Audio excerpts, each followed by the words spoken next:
Good morning and welcome to the February 13th HR Quarterly Community Meeting. My name is Al Howell, and I am the Deputy Commissioner with the Human Resource Administration with the Georgia Department of Administrative Services. I'd like to welcome each of you that's taken time for your busy day to be with us today. And this is our first meeting of 2024. So Happy New Year. That was kind of belated, but Happy New Year to everyone, and hope your new year has gotten off to a great start. And so today, what I'd like to do, just before we get started, is go over the agenda. And today we have a next gen recruitment and retention theme, as you can see from the agenda. To start off with, I'll give an update on some focus groups that we conducted last week regarding the retention study, which we did with Deloitte back this time last year. Then I'll give an update on the Next Gen project. Of course, that's the implementation of Workday, where we're replacing PeopleSoft as our main human capital management system. And then Amira Guy, who is the Chief Information Officer with SAO, she'll give us an update on data cleanup that's related to the Next Gen project. Then we'll hear from Christy McClendon, who is our manager of our recruitment and retention unit, and she'll give us an update on where we are with the Workforce Strategies Initiatives project. And a lot has happened since we've established this unit within HRA, and so she has a lot to report on today. And then, of course, I'll wrap up the meeting with some schedules of other meetings that we'll have in the future, and then some other items to kind of wrap up everything. So that's the agenda for today. And so to get started, we'll jump right into the discussion about the retention study focus groups that we conducted last week. So if we can go to the next slide. Thank you. And I know most of you are familiar. This time last year, we engaged with Deloitte Consulting to conduct a retention study for the state. And the purpose of the study was to try to find out what would motivate employees to stay with the state and what would motivate them to leave employment with the state. And so we conducted the retention study, and part of that study was an engagement survey that was administered by Deloitte. Over 13,000 state employees responded to the engagement survey. We also conducted about 10 focus groups with about 100 employees to gain even additional insight into why people stay and why people would leave. And so, and part of that report, it was issued back in June of 2023. So this past year, the past 9 months, we have been socializing the study's results. And what I mean by that, first of all, we've been making people aware that the study exists. In other words, we've been doing a lot of communication via our website. We've had some other meetings where we've talked about the findings from the study. So part of that socialization process is making people aware, hey, we did a retention study. Here are the results. Take a look at it. Another part of the socialization process is to get additional feedback, because the study included 14 recommendations that Deloitte, based upon the findings or based upon the feedback received from employees, from the survey, and from the focus groups, they identified 14 recommendations. These are things that the state can do to help with recruitment and retention. And so again, the report was issued last year, and so we've been through that process of obtaining more feedback about the results. And so the focus groups that we conducted last week, they were done on Tuesday and Wednesday, February the 6th and 7th, it was the effort to get more feedback. Here are the recommendations. Here's the results. Help us to prioritize these. Which ones are more important? Which ones will actually do more to improve our recruitment and retention efforts? So last week, with the help of Conrad Norman, we conducted 2 4-hour in-person group focus groups that consisted of HR directors from 19 different agencies that took part into 2 focus groups. And basically what this group did, or the 2 groups that they did, they reviewed the recommendations from the study.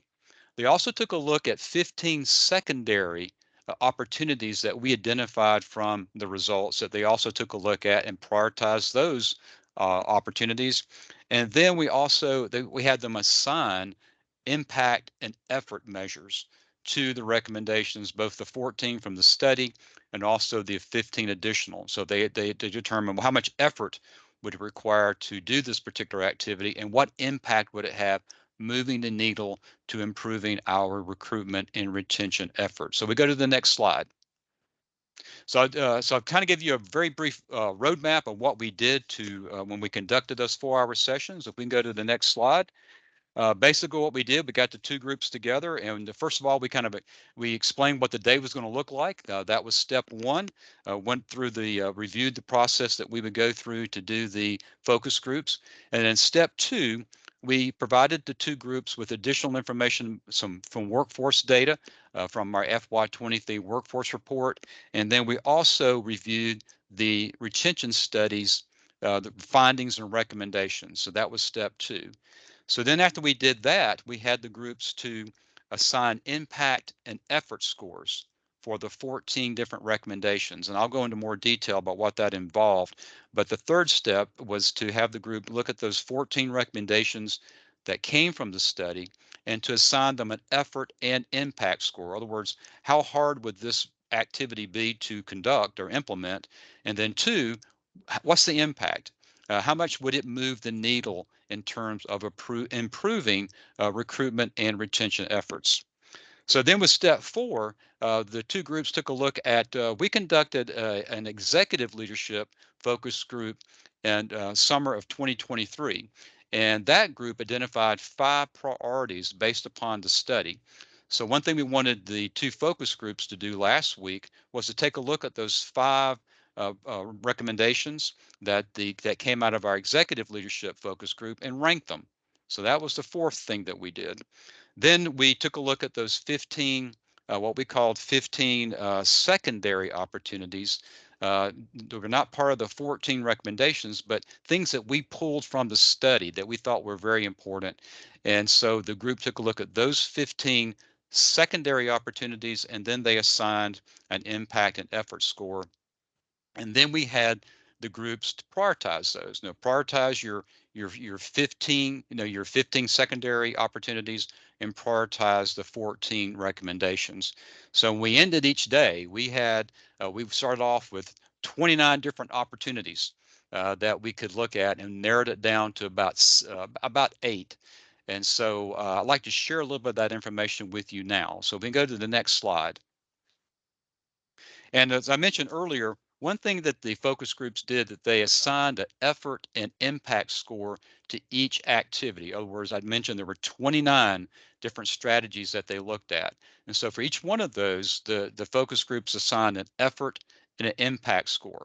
And what the effort was in terms of tell us, okay, is this a high lift? Is it a medium lift or is it a low lift? In other words, this particular activity, what do you think is the amount of effort that would be required to implement it? Again, it was a low lift, a very easy lift, kind of a moderate lift, or hey, this is heavy weightlifting here.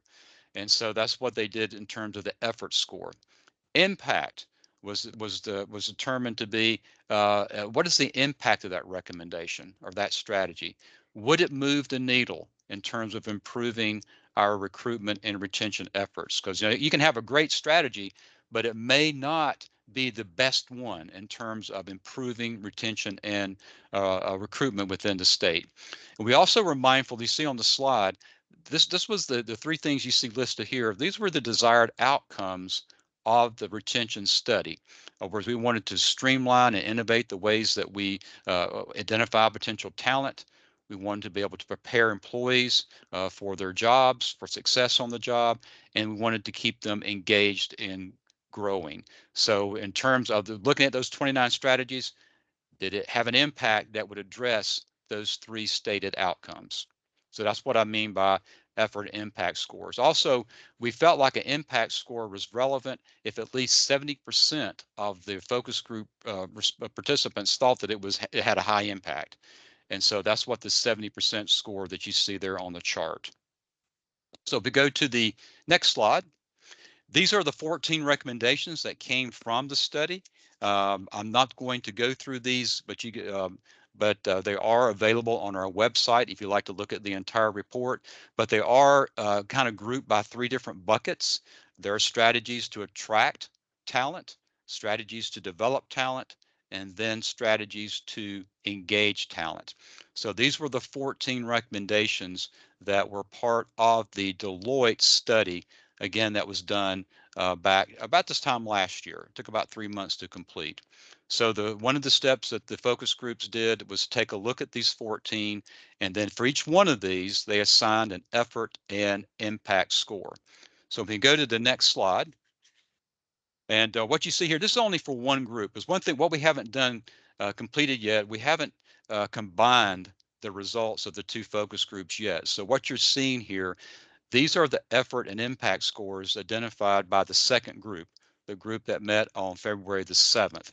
And so I'm just showing this to you to give you an example of what we did with the two groups. And so to kind of take a look at this for the first group, or for the second group that met on February the 7th, in terms of effort, they thought most of the strategies was kind of a moderate lift. And if you look at the color bar there, the light blue would indicate a low, the mid blue would indicate kind of a moderate lift, and then the very dark color indicates a very high effort lift. So looking at that, you can see that most of the 14 recommendations, this particular focus group felt like that most of them were a moderate lift, with a few of them being a low lift, where you see the light blue color. But then you look at the impact score in terms of what they felt like would really move the needle. There again, you want to look at the most dark color on the bar, and what they felt like was the most important, the one that would impact the most in terms of recruitment and retention, dealt with standardize and expand opportunities for hybrid and remote work. Whereas our focus group two, they felt like matter of fact, over 88% of the participants said, hey, if we were to standardize and expand opportunities for remote work, we would really move that needle for recruitment and retention. Their second most popular strategies dealt with designing pre-management and management training. Or let's have training for managers. And when we promote someone or we hire someone to become a manager, there would be standardized training that that manager would go through that would be consistent throughout the state. That had an impact score of 77.7%. And then also establishing employee training and continuing education also received a very high score in terms of impact. And so, again, you can kind of see from the chart here that this second focus group, there again, look at the dark color under impact, and you can see very quickly which strategies they felt like would have the highest impact. So we go to the next chart or next slide. These were the secondary opportunities in terms of what we did. Deloitte they came up with the 14 recommendations, which I shared with you earlier. Well, we went through HRA. We went through the study because it's about 95 pages. It's a very detailed, comprehensive report, and we went through the report with a fine-tooth comb, trying to identify. Well, and we know we have the 14 recommendations, but there's a lot of other information that is in the study, and there are some other strategies, other things that we could do beyond the 14 that would help to improve recruitment and retention. So this was a list that we came up with, and they're grouped under three buckets: recruitment, retention, and work environment. Again, I'm not going to go through each one of these, but kind of give you an opportunity to look at these quickly. But these were the 15 secondary opportunities that the focus groups looked at, and it ranged everything from again, dealing with flexible work options, to implementing stay interviews, to improving supervisor and manager skills to manage a remote and hybrid workforce. And also in terms of expanding employee wellness and mental health, that we thought that would be something good that we should.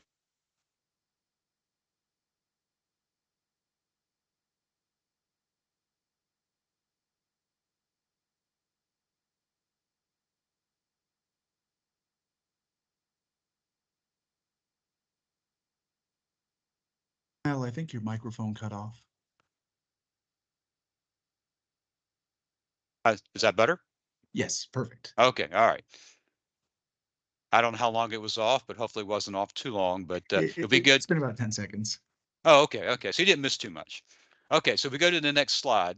This shows the how the second focus group, how they ranked, or they gave an effort and impact score for the secondary opportunities. And you can see again under effort, most of the strategies were rated as being a moderate or a low lift. And then in terms of impact, if you look at the dark colors, the strategies that this particular group liked, number one was improving supervisor manager skills to be able to manage a remote and hybrid workforce.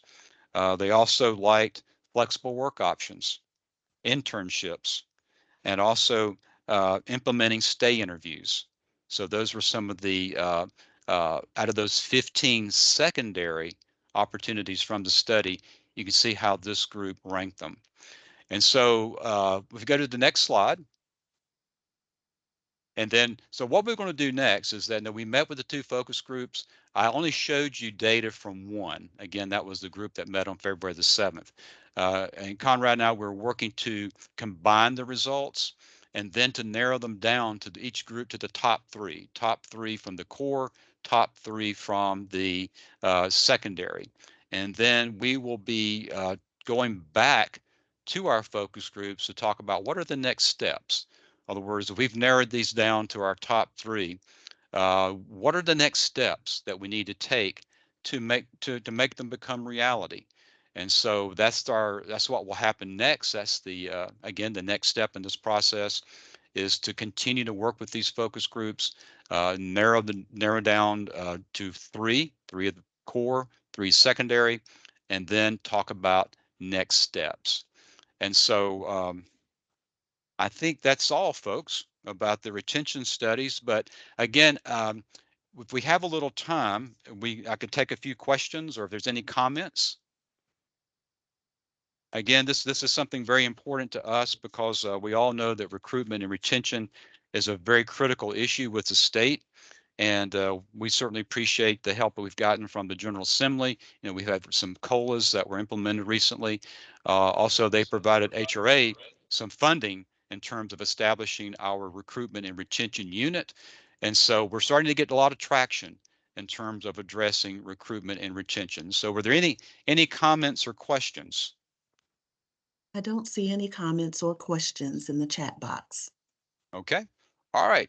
If not, then I will go on to my next topic, which is a next gen update. And so give you an update on the next gen project, which so go to the next slide. I'll give you a little background information about the project. I know most of you are probably aware when you hear the word next gen, you know exactly what we're talking about. Some of you, this may be the first time you've heard about it. So I'll give you a little bit of background information about the project. Then we'll take a look at the timeline of the project in terms of when it's expected to go live and to be in operation. We'll talk about the work stream groups. These are the groups that are working now to configure the new system. And so I'll talk a little bit about that.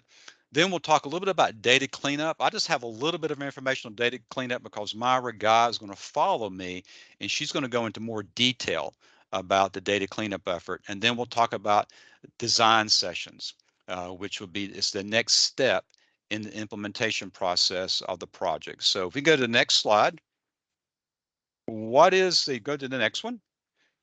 What is next gen? And again, I think most of you know what it is. We are moving from the Teamworks or PeopleSoft environment to a modern cloud-based solution, which is Workday. We've gone through a competitive process and have identified Workday to be the new human capital management system that the state implements. And this will include not only HCM, but also finance and procurement will be part of this new system. And so again, we're moving from the old PeopleSoft system, which that was implemented in 1998. So think about all the technological advances that have occurred since 1998. Tremendous.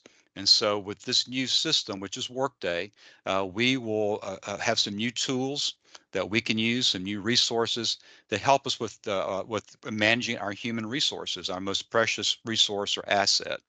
And so one thing I like about it is we're moving to a cloud-based system. Right now, our PeopleSoft system is a hosted system, which it means when we host it on site, we have all these servers, a lot of programming that's involved. Cloud-based gives you a lot of flexibility in terms of making changes and updates to your system. It's easier to use, and so we're very excited about that. But what the next gen or Workday will do for us is that it will streamline our business processes. We'll be much more efficient in how we do transactions. We will be able to streamline a lot of the processes that we use today. Also, we'll be moving toward a paperless environment. Yay!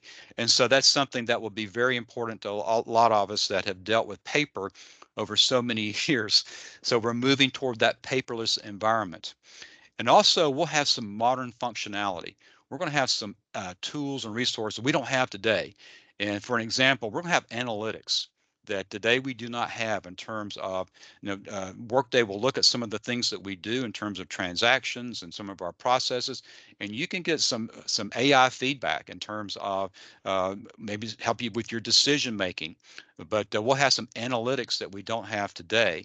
And so it will really be a huge improvement over what we have today. I'm very excited about. I've seen some of the features, and I think you will really like it once it's. We're doing a lot of work now, but the hard work will definitely be the effort. But there again, the main thing happening here is that we're moving off of the PeopleSoft system over to Workday, which is a cloud-based based solution. So next slide. Let's talk a little bit about the timeline and work streams. We can go to the next slide, please. This is the project timeline. And there's two things happening here. We have HCM, which is the modules or business suites that are most applicable to us in terms of HR. But there's also a finance piece to it because we'll be moving procurement and financials also will be going to Workday. And so you see here the both finance and HCM, the implementation are running parallel with one another. However, the HCM, we will go live April 1 of 2025. That is when the HCM functionality, all of the HCM business suites will go into operation April 1 of 2025. Now you may be thinking, oh, that's over a year away. Believe me, it will be here in the blink of an eye. I mean, April of 1, 2025 will be here in no time.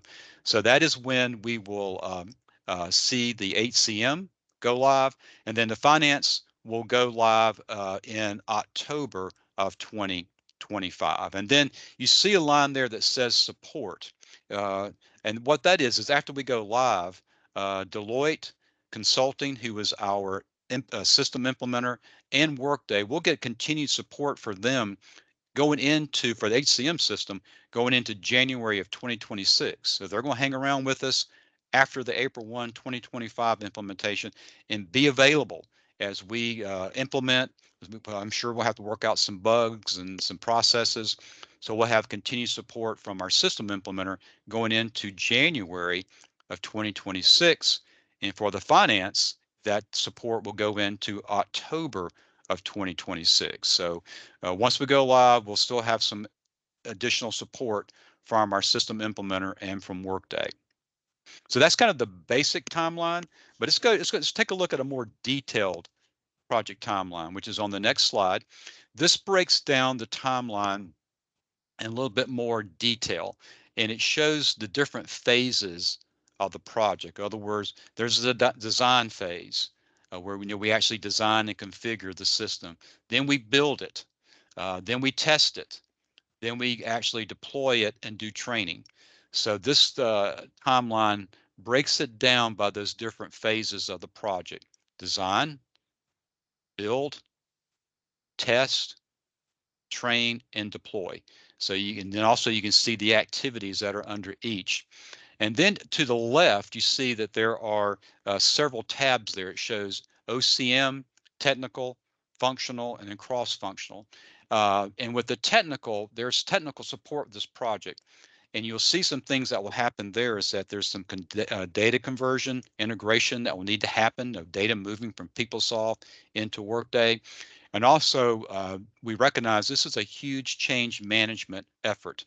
because we'll be changing the way that we do business. So part of the project will be a lot of communication, but also change management. So you see some of the change management activities that will occur during the project, and that will be a big part of this, where we provide support and training and information to the HR community, because again, the way we do work today is going to change. And so we'll have to support that change. And that's been recognized by the project planners, and that is definitely part of the project timeline. Okay, next slide. So how is all of this work going to get done? You saw the timeline, and it can make you dizzy when you look at it. So you're wondering, well, how is all this going to happen? And the way it's working now is that on this chart, what it shows are the different business suites that make up Workday. There's HCM, the Human Capital Management. There again, that's the one that we're most interested in, because that's all the HR functions. There's finance, procurement, and technical. And what has happened is that each of these business suites, the HCM, finance, and procurement, have been divided into work streams. And you'll notice under human capital, there are 9 different work streams. There are 9 different work streams under finance. There are 6 under procurement and 7 under technical.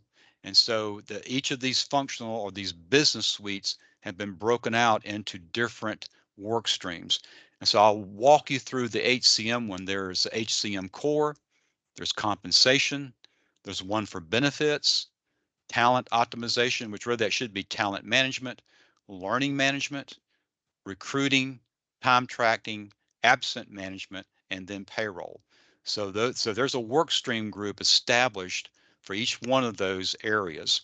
And each work stream consists of representatives from SAO, DOAS, Deloitte, and most importantly, you. We have SMEs, or subject matter experts, from different agencies that are part of these work stream groups. And so we realize that we want to make sure that the people who will be using this system are part of the design and configuration process.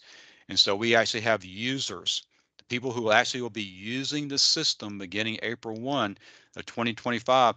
They're part of these work stream groups, and they are actively involved and giving us feedback in terms of what this system, how it should be designed and configured. And so, but that's how the work is getting done, through these work stream groups, and with the support from the technical work stream and from the Office of Change Management and Communications and Training. So let's personalize this chart a little bit more. If we go to the next slide, please.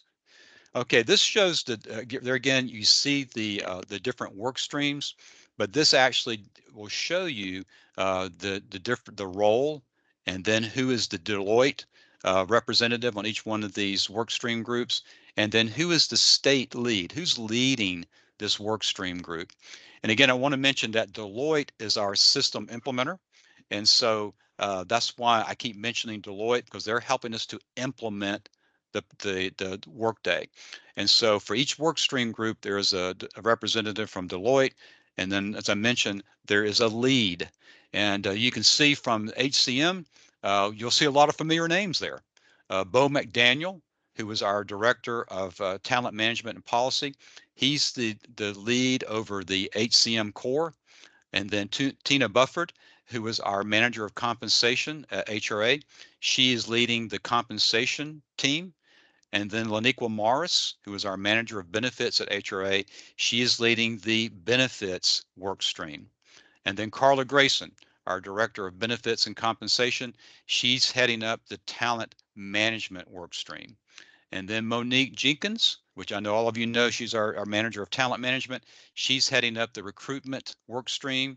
And then Holly Meredith, who is our director of enterprise learning, she's leading the learning management system function. And that's one thing I want to mention too, is that part of Workday, there will be an LMS system. And it's our plan is to make that available. For the first time, we'll have a truly enterprise learning management system that can include everybody. And we will no longer have to do the preventing sexual harassment training the way that we do. We have to break it up. Some people are in the learning management system, some are not. So once we get Workday up and going, yeah, I see the reactions there. I feel the same way. So when we do preventing sexual harassment training in the future, it will be done under our learning management system and no longer broken up into 1,000 pieces. So that's something that we're looking forward to tremendously. Okay, let's talk a little bit about data cleanup very quickly. First of all, in terms of data cleanup, if we go to the next slide, please. There is a data cleanup process, and one thing we want to do, data cleanup is where we are addressing, it's a process of addressing incorrect, incomplete, duplicate, or unwanted data. In other words, we want to go into PeopleSoft and there's some data that just needs to be corrected or eliminated. Because we don't want to have, if something's not right, we don't want that to go to transfer over to the Workday system. And so we want to try to clean up as much data as possible before April 1 of 2025. And by doing this, we can definitely improve data accuracy. We also can minimize errors once the system is up and going.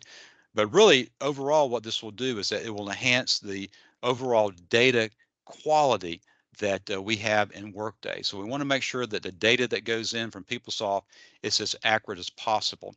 So there will be a series of data cleanup that will be done. And I'm not going to go into a lot of detail about this because Myra Guy is going to follow me. She's going to go into more detail. But basically, there are 4 steps to this to where uh, first of all, each agency has what's called a POC, and that's a point of contact.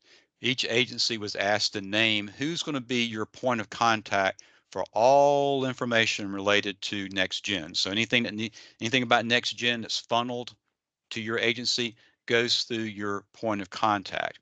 So the first step in a data cleanup is to send an email that will go to your agency head and your point of contact that will kind of say, hey, we're getting ready to focus on a particular area of data cleanup, and the focus area will be identified and will outline what the next steps are. So first of all, there'll be a preliminary email that will go to your agency head and your point of contact about, hey, we're about ready to enter into a data cleanup phase. Step 2 will be another email will be sent, but this one will go to the point of contact. And this one will get more specific, where it will identify, here's a list of issues or data issues that need to be addressed. And here are instructions on how to address them.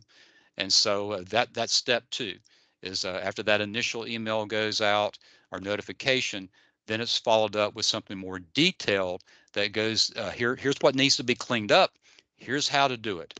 It also includes an issue query that can be used to identify what the erroneous items are. So then once the agency receives that, the third step is to then for that point of contact, your agency point of contact, then to get people that need to be part of this solution to work together to resolve it. Following the instructions that are received in step 2, then agencies will correct whatever data issues have been identified that they need to go into the system and correct. And so that's step 3.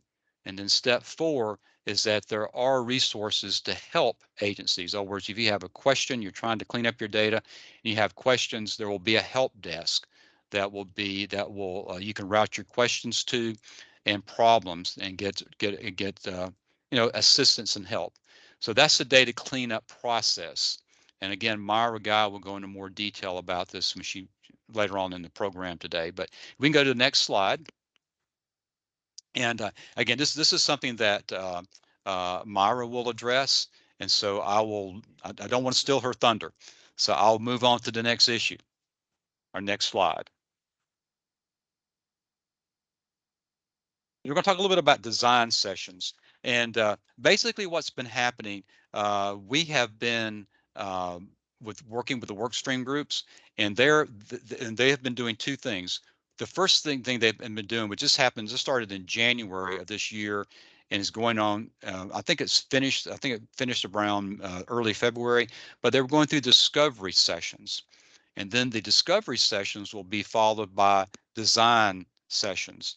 And basically what the discovery sessions were is that each of those work stream groups, those 9 HCM work stream groups, they started meeting in January, and they were having discovery sessions where they were discussing key requirements in current business processes.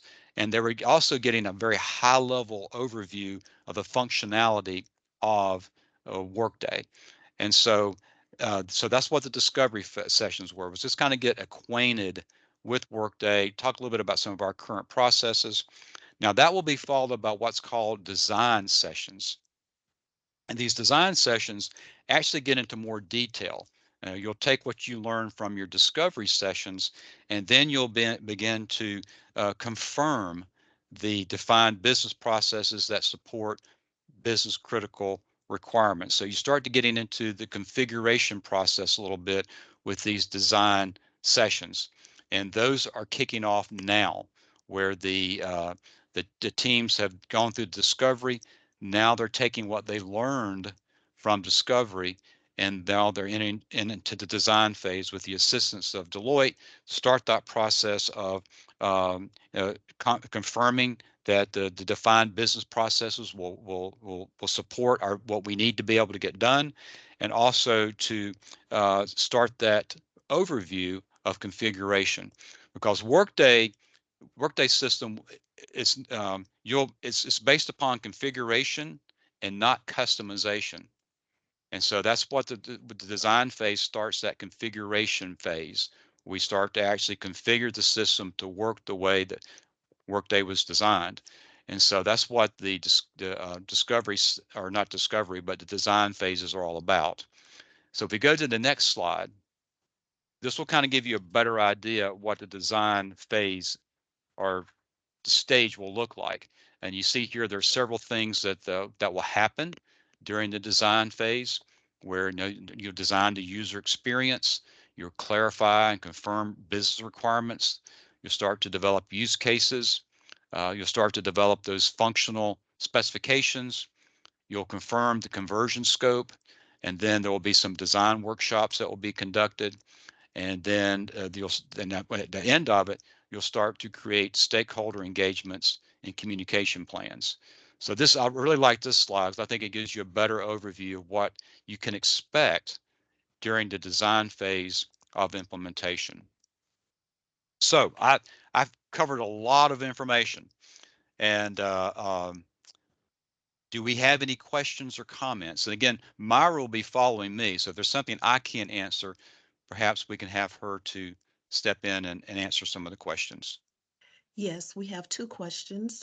The first question is, will state or local agencies still have limited license or access to Workday similar to PeopleSoft?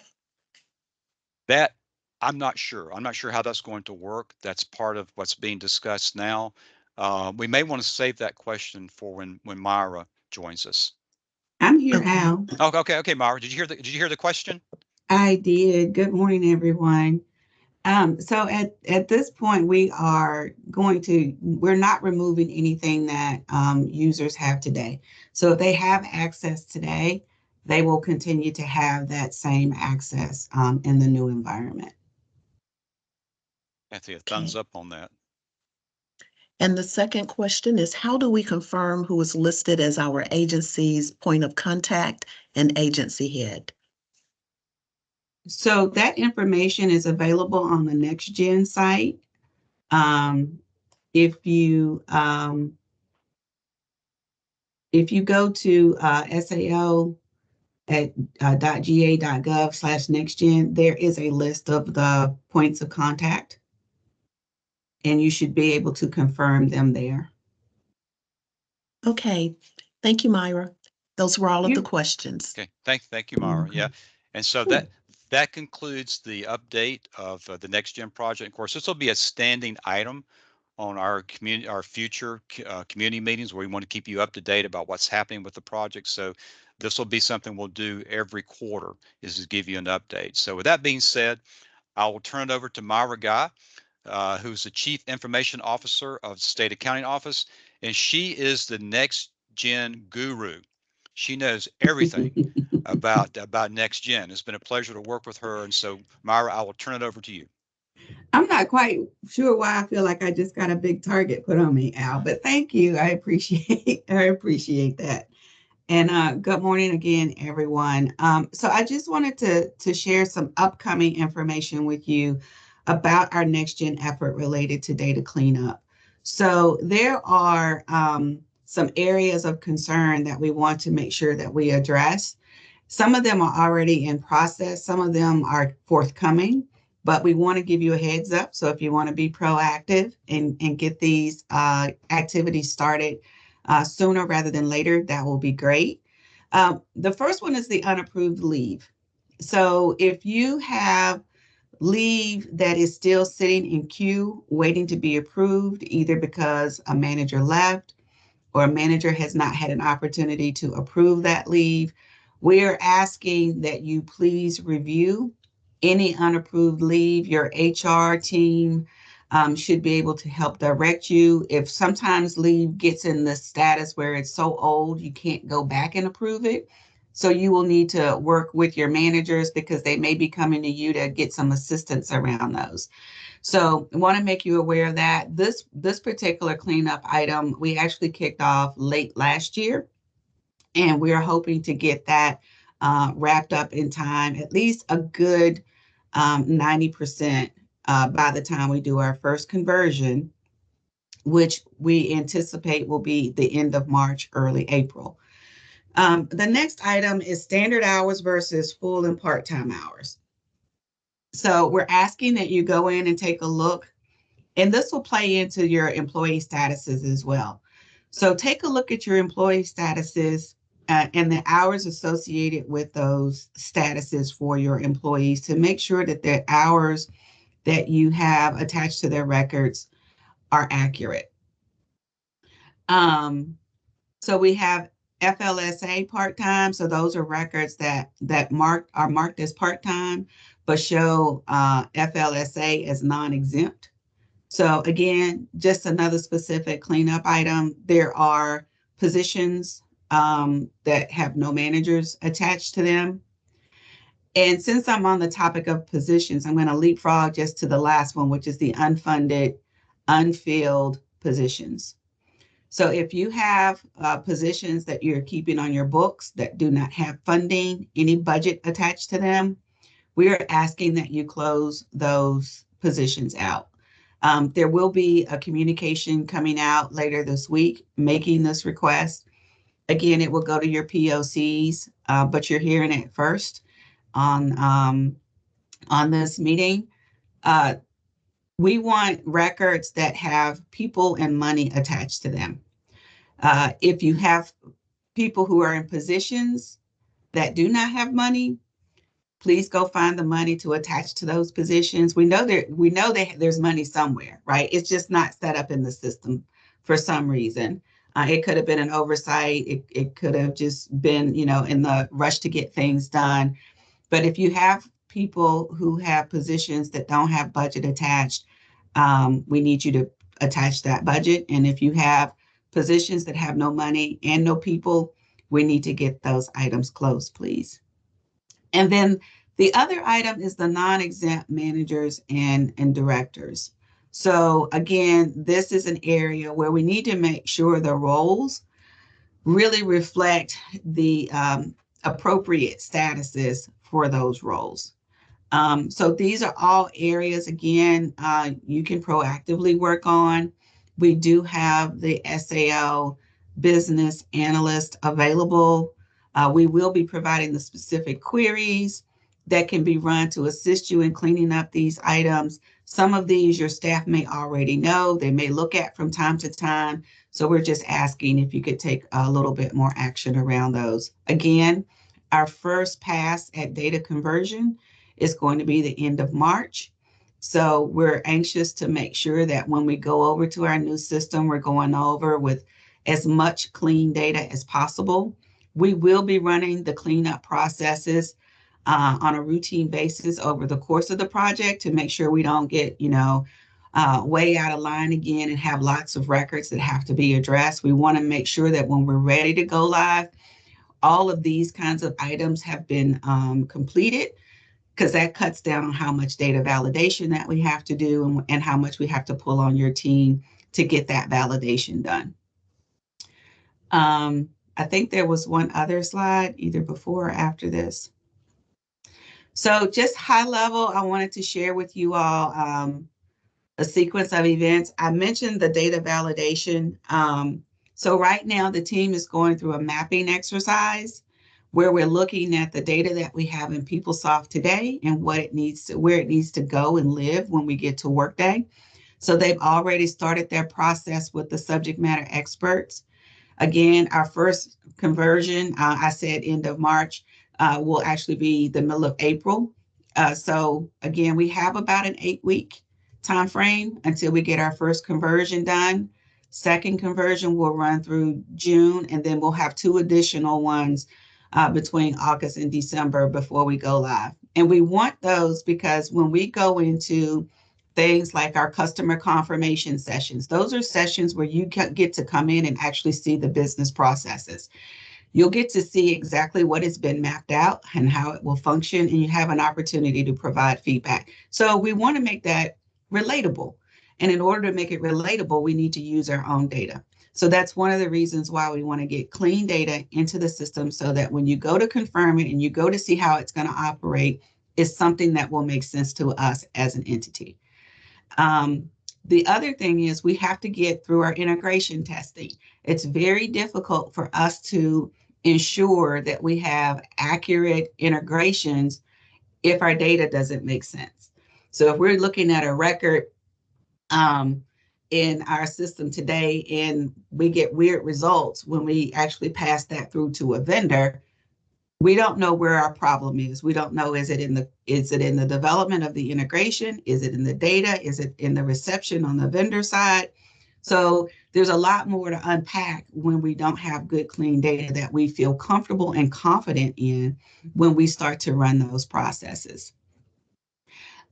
We will be asking you to do some level of data validation as part of these conversion activities.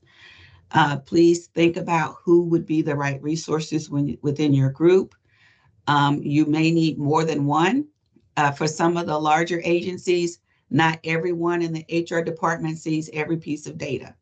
So if you have a team that is focused on employee demographic data and another person who's focused on jobs and positions, and one sees social and pay and one does not, those are things that we'll be working through to make sure that we have the right security in place. And we don't want to arbitrarily or unexpectedly share data with some of your team that they should not be seeing. So you will also begin to hear a lot more from us about who will be your data validation resources.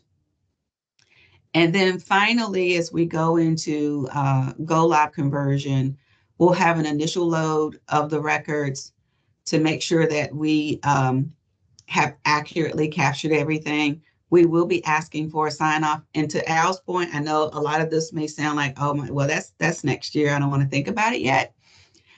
It'll be upon us before we know it. And then we'll do a Delta load.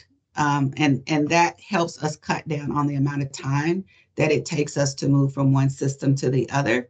So there will be lots of dates that will be shared with you, a lot more specific activities related to each of these areas.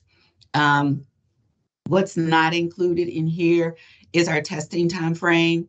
That's another area where we'll be asking for your participation. Again, we want to make sure that as an agency, you feel comfortable that you will still be able to do all the things that you are able to do in the system today. Okay. I think that was it for me, Al. Okay. You kind of filled in the gaps. I talked a little bit about data cleanup and the next gen update, but you filled in those gaps very nicely in terms of some additional information. We have a few minutes. Were there any questions? There are Dale, do no we have any? questions yet. Okay. Okay. So I see a hand up. Erica? Ms. Collins? Erica, if you could list your question in the chat box, please.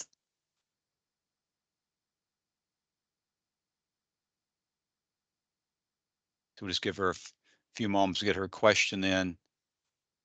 But yeah, this will be it's moving fast, the project. I mean, we talk about 2025, but it will be here in no time.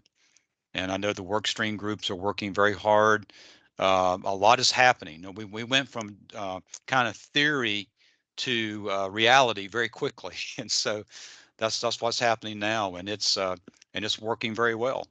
Getting a lot of good feedback, a lot of involvement, a lot of interest, and so we know that will make the system even better once it goes live. Do we get our question? I still do not see a question from Eric. It just came in. Okay. Okay. Okay. We are a CSB and we use the system differently than state agencies. Can you talk a little more about vacant unfilled positions in PeopleSoft? Is there a report we can get? There is, and again, we'll be sending out a communication with those specifics and what query to run so that you can actually see what is unfilled. I can't give you the name of the query right now, but we will include that in our communication to you. Okay. Well, Myra, thank you so much for Sure. being with us today. I know you're extremely busy with the project, so appreciate your time with us today. And again, we'll have another update at our next meeting, which is I think it's in June or July. And so we'll have another update for you. But our next issue deals with recruitment and retention. We have an update on our Workforce Strategies Initiative project that we launched back in 2022. And we have Christy McClendon, who is our manager of our recruitment and retention unit with HRA. And Chrissy's unit has been extremely busy. They haven't been in operation very long, but they have done a lot in less than a year. And so, Christy, I will turn it over to you so you can share with the community things that you and Latoya are working on. But two people working on a lot of projects and making a lot of impact. So I'll turn it over to Christy. Good morning. So we'll go ahead and just jump right in. So the recruiting and retention unit, we are continuing to work with our WSI workers to increase participation and collaborations between state employers and can you guys hear me now? Yeah, that's better. That's better? Okay. Okay, so I'll start over. Sorry. The R&R unit, we are continuing to work with our WSI work groups to increase our overall participation and collaboration between state employers. Our partners, DOE, K through 12, primarily focusing on our CTAE programs, colleges and universities, as well as our military. We are continuously staying dedicated and making sure that we connect our work group members with these partners. And our goal is to go beyond our traditional college fairs. So creating these partnerships and collaborations, we're making very significant strides in branding our WSI work groups as an enterprise. As a result of some of the work we've done, we have seen some of our strategic initiatives being completed because of these efforts. The R&R unit, we are working with a marketing firm to help create an overall enterprise branding message, which is making the state of Georgia an employer of choice. Now, this is one of the main common goals among all 5 WSI work groups. Next slide. Oh, you keep it there. Go back. One of the things that we also are going to work on is coming up with videos for our work groups. So if you will go ahead and hit play, I just want you guys to see a sample of what took place with the accounting work group. And so this video is just an example of what we are looking at working on. And the next work groups that we are targeting will be information technology / cyber, social services, and law enforcement.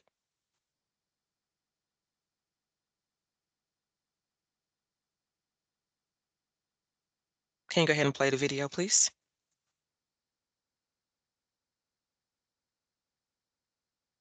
You see anything on your? 1 second, we're having some technical difficulties on our end. Okay.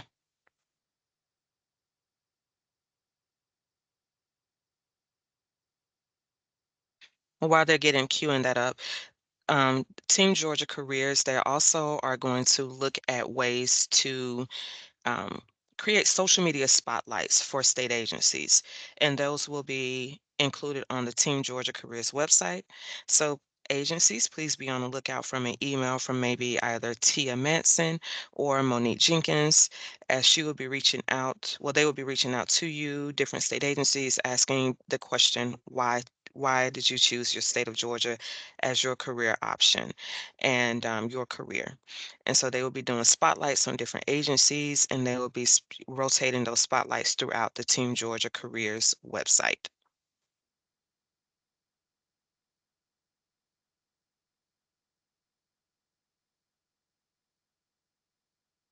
And sorry about that. We're about to open up the video now. Okay.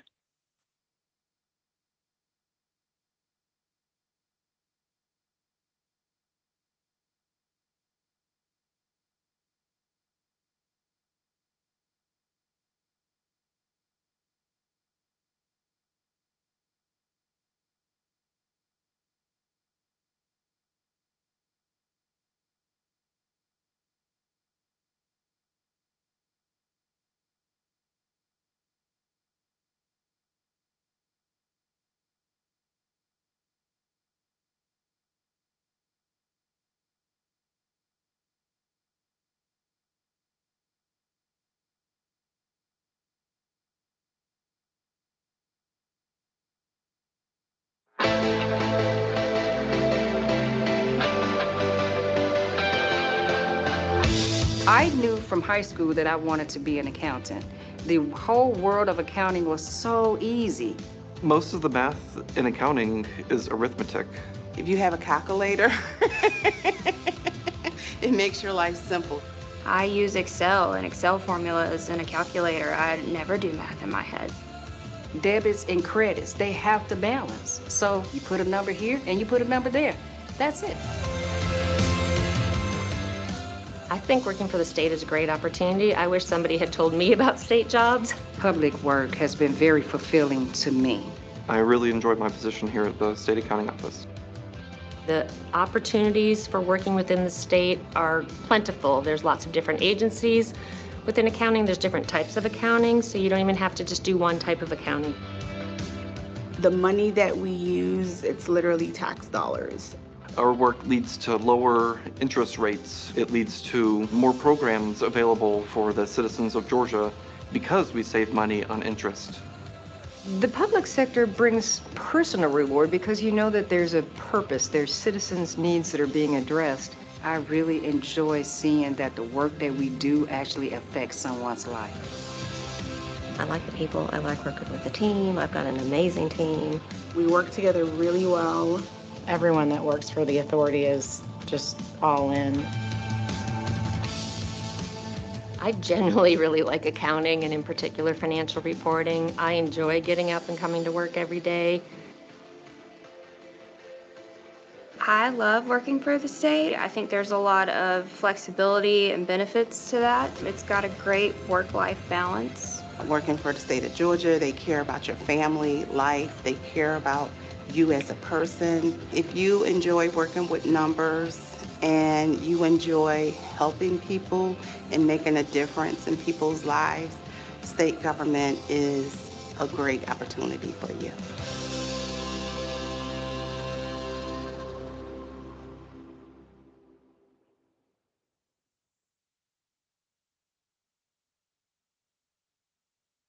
Thank you for that, Jacob. So we are looking forward to these other videos that will come forth. Be on the lookout also for requests from us in reference to who will, who would want to participate in these particular videos. Okay, so let's move on. So as Al has indicated, the recruiting and retention unit has been very, very busy. So we have actually listed here some career events only related to state agencies that we're listing here for the spring of 2024. The first one that we had was our very first state agency only career fair that took place on February the 6th. It was a great turnout, a great success. I listed some stats here for you guys at the bottom. Overall, 92% of all agencies responded with being satisfied with the event. That same 92% said they would participate in future events like this one. And then we had 90% that said they had plans to participate in the GSU agency events that we're having on March 26th through the 28th. Now, the one thing I did want to make sure we mention about the Georgia State events, those events will, they can be a la carte. At first, we wanted them to all be as a package, but you can sign up for each individual event. And we do encourage you to reach out onto the Handshake platform and please register for those events. Another event that we have listed here is the Panthers on Peachtree program. Now, Team Georgia Careers under Monique Jenkins has created this program where they have 50 students from the Georgia State Robinson College of Business that have been selected to participate in this program. She is soliciting volunteers from different state agencies. So if this is something that you would like to participate in, please just send her an email message, or you can drop a message in the chat just saying you would like to participate so that we can capture that information so that she can get information sent out to you all involved around in that. This will be a 2-hour event. It will take place here at the DOAS West Tower on February the 27th, and it will start at 10 a.m. What she's envisioning this event to be will be a panel discussion where we have state agencies that will be able to explain why did they choose their career with their particular state agency for Team Georgia. And then they're going to have a Meet the Agencies networking event. So these students have been handpicked through the particular College of Business program. So we are soliciting volunteers from state agencies to participate with this event. The next thing I do want to add here, so if you are interested in participating in a state agency career event with Albany Technical College, an email went out this morning asking state agencies, the HRDs and recruiters to give us some information, let us know if this is something that you would be interested in participating in. This will definitely be a free event, career-related event. We will be in partnership with the Albany State College, Albany Technical College, as well as the Marine Logistic Base there. And they will also open it up to the community. But we are trying to get some headway to see if you guys are interested in participating in this event. Okay, next slide.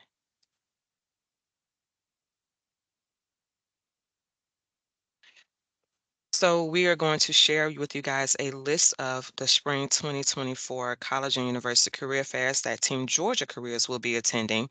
And also we are going to, you will see WSI, the R&R unit representing our 5 work groups at these events as well.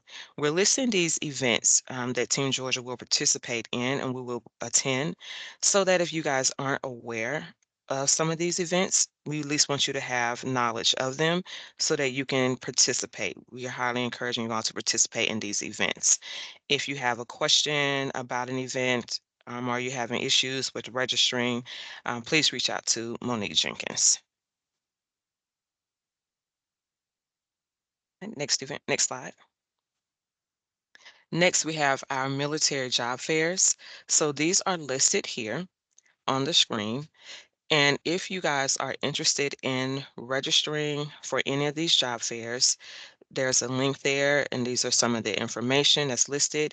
But please reach out to Latoya Sincere or myself in the RR unit. Latoya, if you would please drop our email addresses in the chat for them. We have a lot of this information can be found on their particular websites. Some of it can be tricky when you're trying to register for it, though. We do have the TAP job fair that will take place on the 15th. If you are a state agency and you would like to attend, please let Latoya know, hopefully by the end of today, so that we can let them know who will attend that event. We do have a table on hold there. Next slide, please. The next we have is the Department of Defense Skill Bridge Program. And so this is a great opportunity for state agencies to host actual veterans as they are transitioning out of the service into a career field with your particular agency.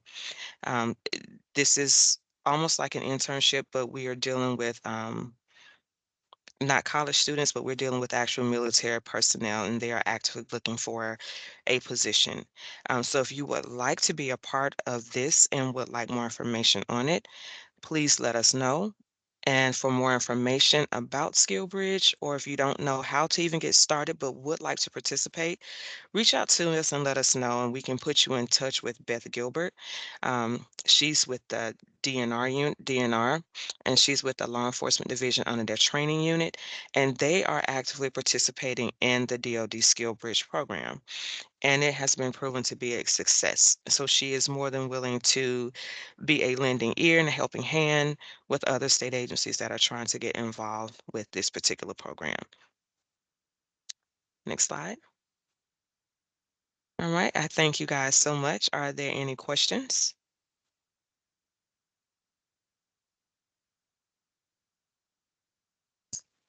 No Any- questions. Okay. See, if you have questions, you can put it in chat. I don't see. Do we have any, Gail? Let's see, it looks like one just popped up. I noticed that CSB workforce data was excluded from the reports and the work you are doing to impact recruitment and retention. Is there a specific reason CSBs were excluded? Especially since our workforce is extremely important in the behavioral health arena. We are an instrumentality of the state, a contractor of DBHDD, and work extremely close with DOAS. And I'm assuming the references to the workforce report the HRA produces every year. And again, that includes agencies and entities that are participating or use TeamWorks. So I do know there are some entities that are not included because if they're not using TeamWorks, we don't have their data. And so, but I see Bo has reached out to Erica. So Bo will give you some additional information, Erica, about your situation. But that's one thing we're glad about with Workday, to try to get as many agencies as possible using that platform, because then we will have data. Because right now, when we do certain things, we only have data for agencies that are in TeamWorks, and so sometimes it can be very difficult to try to get that information if you're not in TeamWorks. So that can be one of the reasons why some entities may not be in the workforce report. But we will follow up with you, Erica, and thank you for your question. And so this brings, and again, I want to thank Christy for her update. The R&R unit has been very active.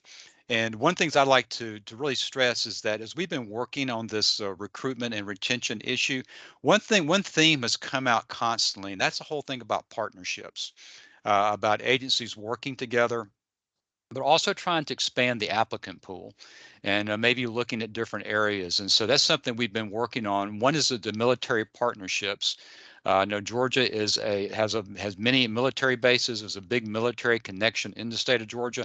There are servicemen and women who are exiting the military and are looking for employment opportunities, and they bring a wealth of skills and experiences.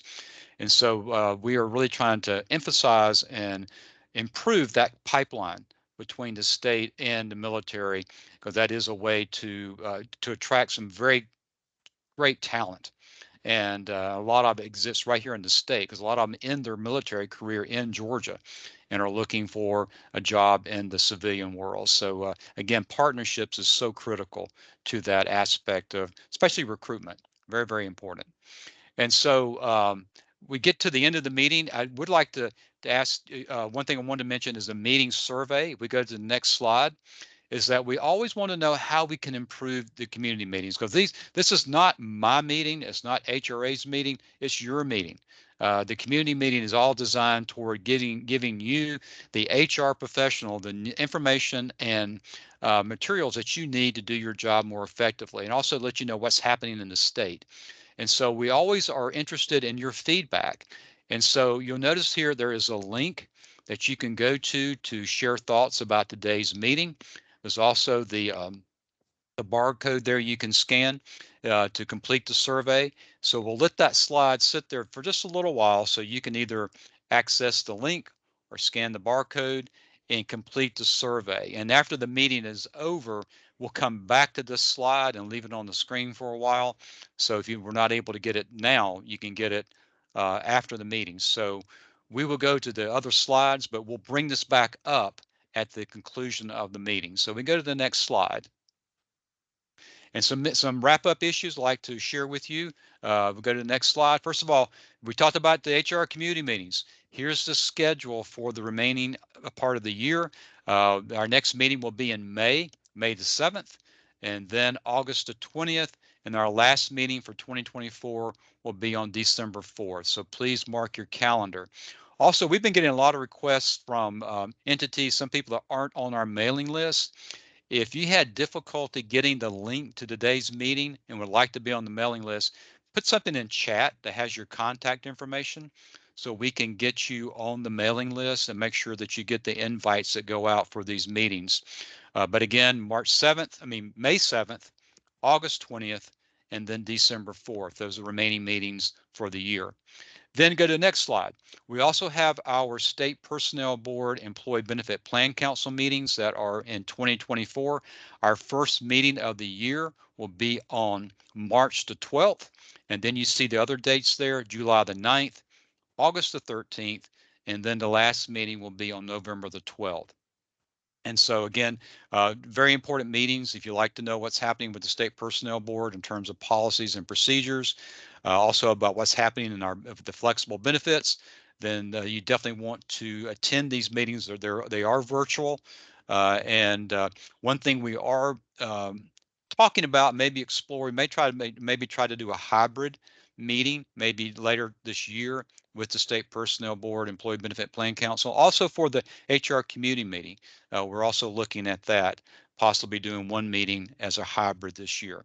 So those are the dates and schedules for the remaining HR community meetings, but also for our State Personnel Board and Employee Benefit Plan Council.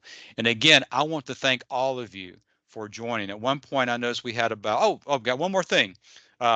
This is the upcoming 2024 annual conference of the Georgia Council of Human Resources, a very important partner to HRA. And I'm sure a lot of you are members. If not, you should join. But the annual conference will be September the 11th through the 13th. It will be in Savannah at the Hyatt Regency. And so again, if you have your SHRM, your SHRM certification or HRCI, a great way to get credits for your continuing education. But what's more important, a great way to network and to learn and to be with other state HR professionals where you can share your war stories and also network, which is so important. So registration opens on March the 1st, and you see there is a super saver member rate. If you were registered with before April the 30th, it looks like it's $375, but it is money well spent. We've attended these because again, GCHR is a very important partner with HRA and how we promote the profession of human resources and promote it and support it. So mark your calendar, September the 11th through the 13th. And if we could back up to the meeting survey slide. There we go. Yeah, there. Let's keep that on the screen for a little while. But as people exit the meeting, if you didn't have a chance to do this earlier, take time to do that. Your feedback's very important. But again, I want to thank you for your attendance today. At one time, I noticed we had about 142 people that were attending. The attendance has been very stable We usually average around 140, 150 participants. And so I just want to say thank you for your continued support, attending the meetings, also sharing your feedback about how we can improve our community meetings. It's very, very important to us. And again, this is not my meeting. It's not HRA's meeting. It's your meeting. So sharing your feedback in terms of issues you want to hear about, please let us know. And so with that being said, I'm giving you some time back to your day, but I think we learned a lot today about the Next Gen, also about the recruitment and retention unit, and about the retention study and some of the follow-up work that we're doing for that. So with that being said, thank you again for being with us, and we will see you very soon.